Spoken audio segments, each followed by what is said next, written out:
మిథున్ రెడ్డి గారిది ఈ గవర్నమెంట్ వచ్చిన తర్వాత అరెస్టు జరుగుతుంది అని చెప్పి ఇదేం మాకు పెద్ద ఆశ్చర్యం కలిగించిన విషయం ఏం కాదు. ఎందుకంటే గతంలో తెలుగుదేశం పార్టీ అధికారంలో ఉన్నప్పుడు కూడా మిథున్ రెడ్డి గారిపైన కేసులు పెట్టినారు. ఆయన విద్యార్థి దశల్లో ఉన్నప్పుడు కూడా ఆయన ఎదుగుదలను ఓర్చలేక కేసులు పెట్టినారు. కానీ ఈరోజు సీన్ కట్ చేస్తే ఈరోజు దేశ రాజకీయాల్లోనే చాలా పెద్ద స్థాయికి ఎదిగిన వ్యక్తి మిథున్ రెడ్డి గారు.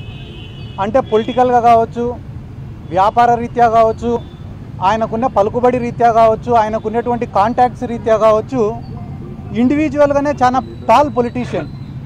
కాబట్టి చిత్తూరు జిల్లాకు సంబంధించినటువంటి వ్యక్తి, అటువంటి వ్యక్తి అంత ఎదిగిపోతే, అంత పైన స్థాయిలో పెద్ద స్థాయిలో ఉంటే రేపు ఫ్యూచర్లో తెలుగుదేశం పార్టీకి కావచ్చు, కూటమి కావచ్చు, లేకుంటే నారా లోకేష్ భవిష్యత్తుకు కావచ్చు ఒక ఇబ్బందికరమైన వాతావరణం ఉంటుందనే ఉద్దేశంతో ఆయనను ఈరోజు ఒక అక్రమ కేసు, ఎటువంటి ఎవిడెన్సులు, ప్రూఫ్లు, రుజువులు లేనటువంటి కేసులో ఆయనను అరెస్టు చేయడం అనేది నిజంగానే చాలా దారుణం.